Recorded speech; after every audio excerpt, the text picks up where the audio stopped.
Matt, get up. The young man pulled the blanket over his head and turned away. Have they all gone crazy or something? What do you mean get up? He just went to bed. Besides, not exactly sober. But his father had no intention of leaving him alone. The man had a way of being overly insistent, which was not always to Matthew's advantage. Since childhood, he was used to having absolutely everything necessary, and even unnecessary. For as long as Matthew could remember, their family had always been rich. Everything from a private kindergarten to studying abroad was handed to Matthew on a silver platter. He did not have such an idea that you have to do something to get something. Matt, I expect you for breakfast in 15 minutes. Time's up.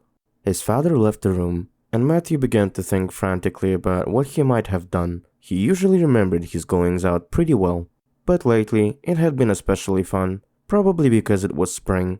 Couple of times, his father had even picked up him from a police station. Then, all the way home, he threatened him with all the punishment in the heavens, especially that he would deprive him of his allowance and make him work. Matthew understood for sure that these were just threats, but someday his father's patience might run out, and then he would have to pretend to work. Most likely, it would be in his father's office, which was even worse. Matthew went into the shower. His head was spinning, and he realized with horror that he remembered nothing of the night. So much nothing, as if nothing had happened, as if he had slept soundly all night. That could only mean he had done something. Something that was the last straw for his father. 15 minutes later, Matthew sat down at the table across from his father. He immediately poured himself a glass of juice and drank it in a gulp. Can't you sober up? Why sober up? I'm just thirsty. Well, fun time is over. Dad, what's wrong? Why are you talking in riddles? In riddles? How many times have I told you not to drive when you're not thinking straight? You could cause an accident and people would get hurt. Dad, what kind of accident? I never get behind the wheel in this condition. Matthew was about to start breakfast, but his father jumped up. Never get behind the wheel? Come with me. Matthew looked at him frightened. Just recently his father had given him a cool car, and honestly speaking, he really liked to drive it when he was drunk. Did he really hit someone's car? Matthew stood up silently and followed. They were on their way to the garage. Well, so the car is in the garage. What happened? When he saw it, he remembered everything at once. The car was really inside the garage, though, together with a metal gate, he almost knocked down 2 flower pots when he drove up to the house yesterday. Or he did, but he didn't remember exactly. And then he couldn't find the keychain to open the gate. Matthew remembered exactly that he did it not on purpose. The key fob was just not there.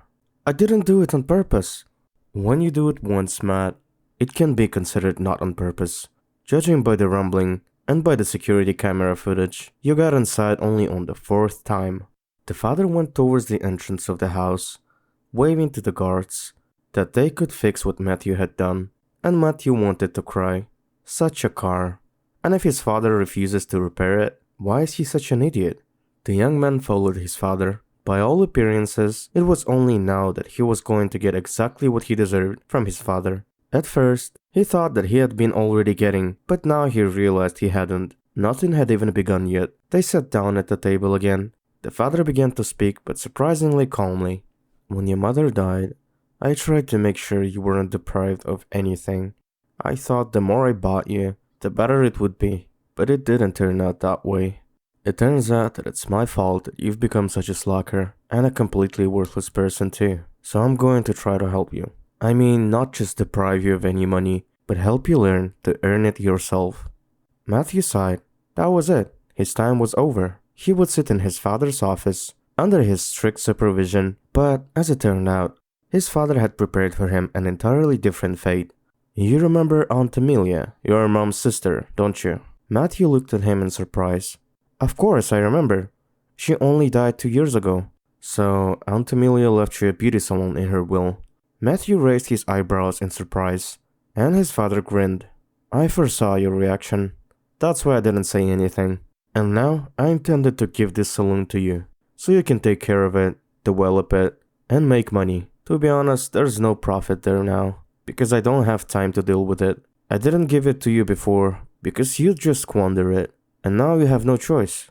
I won't give you another cent unless it's for business. I mean, you have to explain why, what for, and if I think it's a really necessary expenditure, you'll get the money.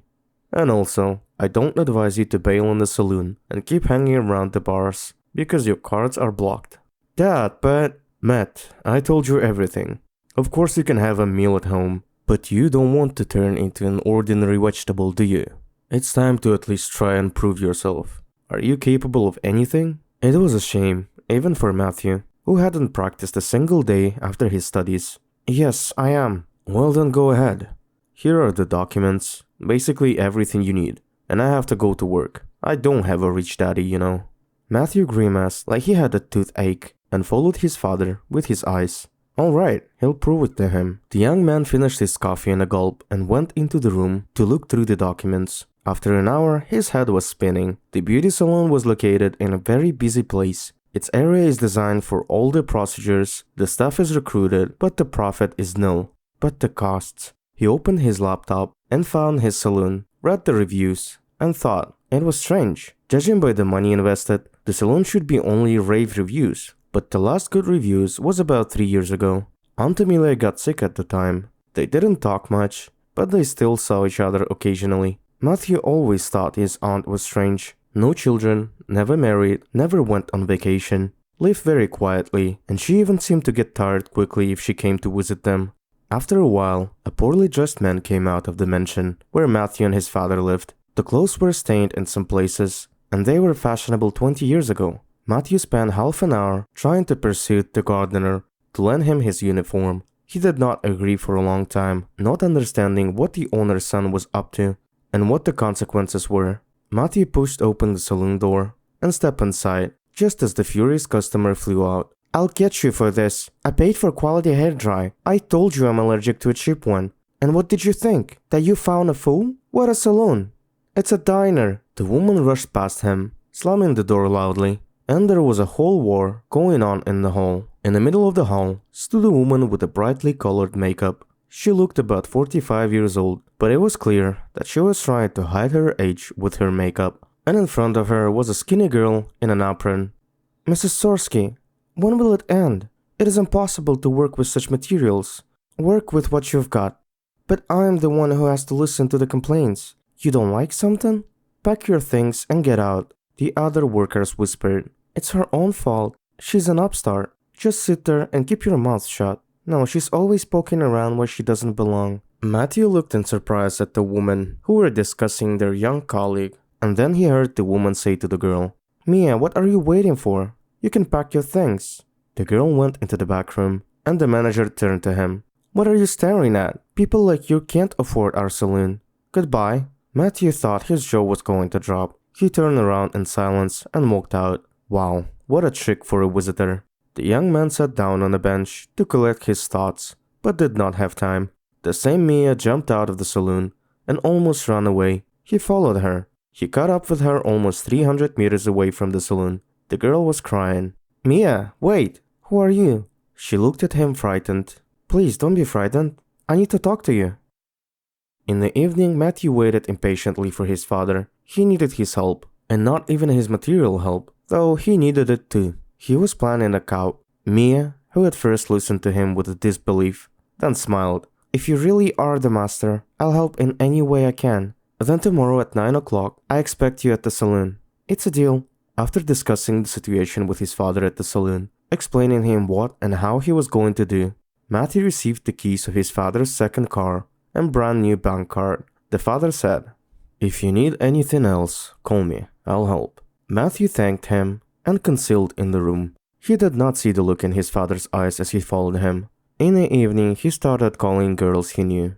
Evelyn, hi. Listen, you always have such a beautiful hair color. Can you tell me the number of your hairdresser? Camilla, I remember you told me that your manicurist worked wonders. Can I get a number? Mia was already waiting for Matthew. The saloon was already open, and she was standing a little way, near the bushes, so that she could not be seen from the windows. A luxury car rolled up to the saloon. Mia had already turned away, but out of the corner of her eye, she saw Matthew getting out of the car. Yes, he was unrecognizable today. He began to look around, and Mia timidly waved. Matthew came over. Hey, why are you hiding? Well, I don't know. Mia, don't be afraid of anything. Absolutely nothing. They entered the saloon. Matthew let the girl go forward, and for some reason, he thought she smelled very pleasantly of freshness and something else unobtrusive and mild. The girls who had just begun their shift stared at Mia in surprise, and she was embarrassed again. One of the employees rushed after the manager, and Matthew smiled. Good afternoon, everyone. Hello, they answered in an unruffled voice, as if confused. At that moment, the manager appeared in the hall. She stared at Mia. What are you doing here? You won't get the settlement. The client wrote a complaint, and your money will go to her as compensation for damages. And on what basis does the saloon manage the employee's personal money? If I'm not mistaken, the salary is her money. And why doesn't the saloon pay for its own mistakes? Mrs. Sorsky shifted her threatening gaze to Matthew. Who the hell are you? Leave the place immediately and take your girlfriend with you, or I'll call the police. That's the right thing to do. I have a feeling we can't do without police. I really wonder where the money allocated to the saloon goes, and it's not a small amount of money. One of the girls cried out, Mrs. Sorsky, you said that no money was coming in. The woman looked menacingly at her ward, then turned her gaze back to Matthew. Who are you?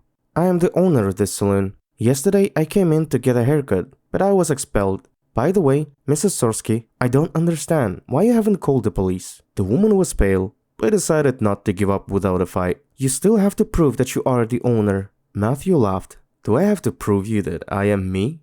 At that moment, the door opened, and the father, accompanied by two women, walked in. Son, I'm sorry for interfering, but here I have two excellent auditors, and just now they're idle. Mrs. Sorsky was asked to go into the study, and Matthew stayed in the hall. So here it is. Starting today, we're going to have some very big changes here. First, the new headmistress is now Mia. No, Mia, I don't accept any objections. As you all understand, I want to hear who's going to stay and work differently than they did before. One of her colleagues immediately approached Mia. Then another one. Two went out to get dressed and leave. Mia, two women are coming in an hour for an interview. One is a high-class hairdresser. The other works with women's hands. I want them to work for us, but it's up to you to decide. The father sat in the chair and watched with pleasure as his son gave orders. Whether it was closing a room for repairs, hiring, or making a list of what's needed, and the hell with the car and the gate, everything can be repaired. The main thing is that Matt seems to enjoy doing exactly what he does. He also noticed the way his son looked at Mia. Why? Very nice girl. And she's serious too. Just what Matt needs.